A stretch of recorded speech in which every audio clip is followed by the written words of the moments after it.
Ignorance is not bliss. Ignorance is pain and suffering. Ignorance is, willingness to tolerate extraordinary pain and suffering. The world is going to be, objective reality will persist much longer than your delusions, and you just accrue a debt, you just accrue a stupidity debt. When you're avoiding difficult work, when you're avoiding intellectual tasks, when you're avoiding things that you know are in your long-term best interest, and deferring to your short-term emotions instead of what you know is in your long-term best interest, you're doing it to your own detriment. And you will suffer greatly for it. You will suffer greatly compared to the person who you could have been. And you don't get that time back. I don't know one wealthy person that doesn't value their time above everything else. Another thought about that is, you're the CEO of your life, whether you want to be or not. Nobody's more concerned about your outcomes than you are. Your mommy doesn't care more than you. Your dad doesn't. I don't. Your best friend doesn't. So nobody cares more than you do, which is a frightening thought for some of you, because some of you have been mismanaging your own time or resources, and it should be a frightening. Some of the smarter people here that heard that, they're like, damn, maybe that's true, and I should do better. Did some of you have that gut reactions that, the realization of like, oh, actually I am the CEO and nobody's more responsible for my outcomes than me, and I probably could do better in that area, So a little tip to help you do better in that area, which all of us could do, by the way, everybody. Work harder, sleep less. Yeah, that's the answer, sleep less. There's 168 hours in the week, homie. 168 hours in the week. We all get 24 hours. Rich people, poor people, smart people, dumb people, we all get 24 hours. And that's what the study of economics is. The whole discipline of economics is just, how do we allocate that time, your most valuable resource? How do we allocate our resources for best effect given your subjective preferences in the world? All right. So, if you want to substitute towards leisure when I'm being productive and, several of the other people here are being productive, thanks. You make me look great by comparison, and I really appreciate your sacrifice. I just think when somebody speaks to me, I just think it's that's a request for communication. That as the CEO of my life, I have to decide, well, is this a request that I should grant or deny? As a good time manager, is the master of time management of our own lives, you got to decide, is this time well spent, or should I deny this request immediately and just carry on? And do that with more people. Do that. It'll feel awkward to some of you. Say, oh, that's rude. You know what? You know what's rude? A stranger who has nothing to offer imposing themselves on your life and expecting you to stop what you're doing and pay attention to them. You know what's rude is that. And when you deny that request for communication, just you say nothing or just carry on with your life. It's good for your self-esteem. It's good for your confidence, and it's sure as hell good for your productivity and outcomes. And I don't know the man's name, but it'd be an easy Google search. But the CEO from IKEA talks about this. He said, he's dead now, but a fantastic quote I seen from him. He says, a person can get so much done in 10 minutes time that you should divide your life into 10-minute increments and squander as few of them as possible. And I thought that made a lot of sense, Like, you really should be stingy with your time. You really should be stingy with your time. And you should go get enough money that you can spend your time how you want to spend it, whatever that number is for you. You should go get enough money that you can spend that's all money buys you, by the way. Money buys you two things. Money buys you the freedom to do the things that you would like to do, go the places you would like to go, eat the things that you would like to eat, and have those leisurely comforts. So it buys you the freedom to do the stuff you want to do, and it also buys you the freedom to avoid the idiots and imbeciles. You can pay to avoid idiots. You can choose to not talk to fools and idiots. And I don't know which one is the better good, but I know they're both fantastic. I've had times in my life I was extraordinarily poor and didn't have money for food, and for most of my life I've done quite well financially, and I know which one is better. I could tell you unequivocally which one is better. And anybody that doesn't value an abundance of wealth, an abundance of, it's like wishing to be more dumb. It'd be like hitting yourself in the face with a hammer and wishing to be more dumb or less attractive.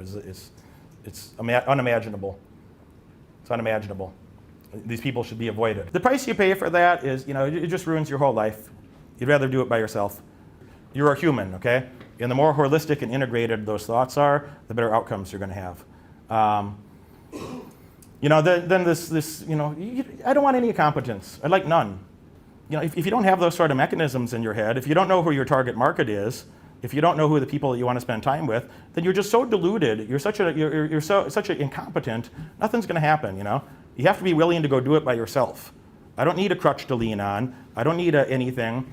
It's a clear pattern to be successful at anything, guys. Well, you should. You should. And you know what? And the guy that becomes competent at doing that alone, when you find another person who has a similar skill set, who's very competent doing that alone, and you have those two people that are able to do that alone, and they find a like-minded companion to go do that together, they're dear friends. Is hold yourself to a higher standard, execute more aggressively, be very competent independently, and stay far away from people that would damage your success. And when you find other people that are living in a similar lifestyle, you're going to be natural friends. It's going to be easy and beautiful and graceful and organic. It should be perfectly natural and organic. The value proposition should be obvious. The less filters and more authentic communication, more of those things that you're firmly opinionated about, and more of a display of your intellectual abilities, rather than hiding that and feeling bad about it. Or, a lot of people just get distracted. They want to be liked, or they at least don't want to be, rejected. I don't mind being rejected. I know who I am. I know what I want.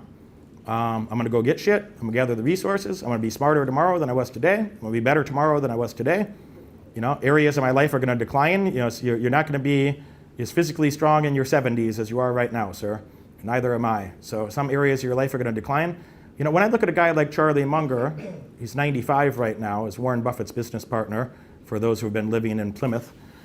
I look at a guy like Charlie Munger at age 95, and this guy is still brilliant. His brain is still working at an extraordinary high level. And I'm sure he has his senior citizen moments and his foibles, but I hope to be doing, if I could be 80% so good, if you could live to 95, that sounds good, eh? And if you could be doing 80% of the thinking that he's doing, you really won. So nah, man, it's I don't need to be friends with everybody. I don't like most people. 90% of humans, I hope to never meet them. I don't want to be around them. The things that you learn, the things you learn about psychology and negotiation, and most importantly, marginal decision making. How do humans make decisions under stress? Yourself and the others. How do you make decisions under stress? And most people don't put themselves in those situations, and they won't put themselves in a situation to be in those stressful environments and be humiliated and go to the jiu-jitsu gym and go roll and get choked again and again and again, and go to the entrepreneurial thing and be embarrassed and humiliated. And it's no fucking wonder that a guy that's physically capable of dominating other men, and has financial abundance and has intellectual abundance is like, well, no wonder everybody wants to be that type of guy. The people that seem to have the best lives, elements of their life that you might like to emulate, these are people that, they value education and they have an extraordinary work ethic. People that if you don't value education and you're not willing to have an extraordinary work ethic, you're not going to do much. Nobody's writing a book about you, bro. You're not going to do much of anything. You'll be, there'll be no songs written about you. There will be no hymns sung about your patheticness or incompetence. It's just you just die and you fade away in history, and no one knows that you ever lived, nor should they. And that's what it is. I'm not a big legacy guy. This is not a big moralistic speech about your legacy. If you want to have a good life and actually be, these things are tied together. If you want to have the most freedom and the most abundance, you're going to have to help other people solve their problems. So you have to value education. You have to have a great work ethic. You have to have enough humility to know that you're too stupid to figure it out by yourself. It would be very wise if you're serious about any endeavor. A guy that's good at MMA, they didn't do that by rolling around with a teddy bear in your living room and watching a YouTube video. That's not how it works. Your brain doesn't even want you to win, bro. Do you understand that? Your brain is just there to help you survive. That's your default settings. And if you don't reprogram those default settings, it's like, what are the irrational things that I'm doing? What are the best practices in various steps? It's like, all right, well, you might survive, but you wouldn't call it winning. You wouldn't call it thriving. So, hard work is not enough. Hard work doesn't, it's not enough. Hard work is required, but it's necessary, but it's not sufficient to get you an excellent outcome. How many people here have a great work ethic? You're a really hard worker. Put your hand all the way up. Okay. Now let's put those down. All right. How many of you are multi-millionaire already? So if hard work is enough, just look around. Let me ask that question again. How many of you are a multimillionaire already? Just look around. 2. If hard work was enough, that wouldn't be the situation, would it? How many of you are, this is a terribly biased question that you can't possibly give an honest answer to, but I'm going to ask it anyway. How many of you think you're well above average intelligence? All right. All right. So that's like asking a question that's, in the United States, there's a study that 91% of people believe they're above average drivers. So 91% believe they're above the 50th percentile. So this question is biased. But, if your intelligence was enough, you'd have fantastic outcomes, wouldn't you? It's not enough. So you have to have very good work ethic. You have to have every intellectual resource. You'd be striving daily to gather more intellectual resources. You have to go have good mentors and teamwork. And a human is a social creature. Business is a team sport. And if you don't build the right team around you, it's going to be very lonely, and you're probably going to fail at it. The guys that get good at this is that you build a network around you. Isn't business that way? Don't you guys find this in business? Yeah, man, I go out of my way to find those people and make myself useful to those people and so on. Like, I don't even want much from them. I just, like literally hanging out in the goddamn room with some of those people, you just pick up a couple little ideas here or there. If you got one good idea, just by association, just by hanging out with somebody, you can make a lot of money with that in business. If you don't, look, the real shortcut, and all the smart people here know that, right? The smartest people in the room already know this. They just don't know that it applies to this context. The shortcut on how you get good at anything is you go buy the best mentors. I know it sounds self-serving. It's just the truth. All right? It'd be like you're angry paying for your Ivy League university tuition. No, it's a privilege to be there. It's a privilege to pay the tuition to be in those environments. And a person who doesn't think so, well, no wonder they didn't get in. No wonder they weren't even qualified to apply. All right? You hire. You don't have time in your life to figure it all out by yourself, bro.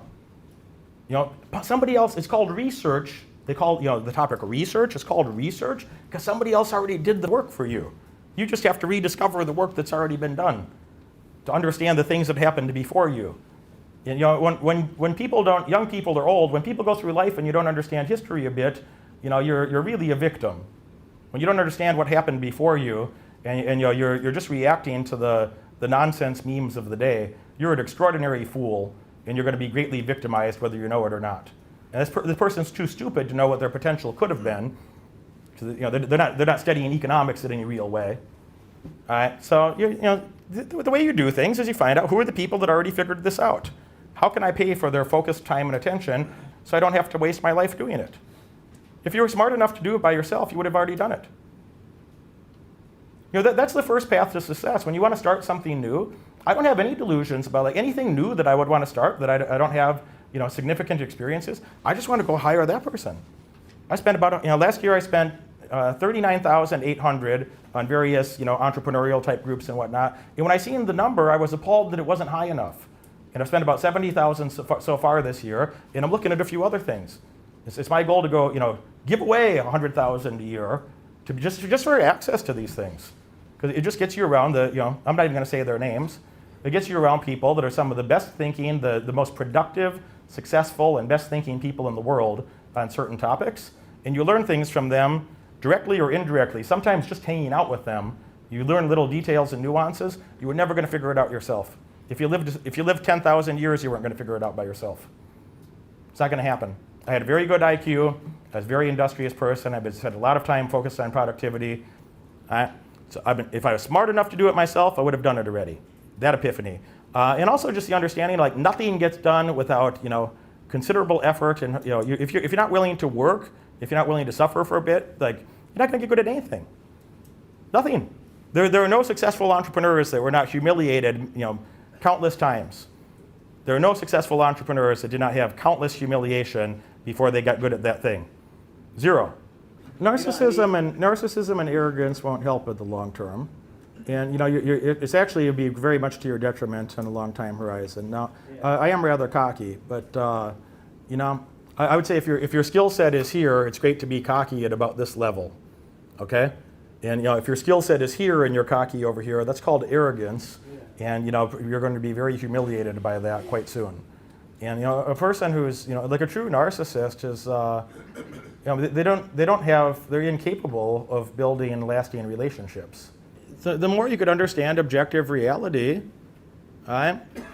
which nobody can. I could do a long rant about this, and I'm not going to at the moment. But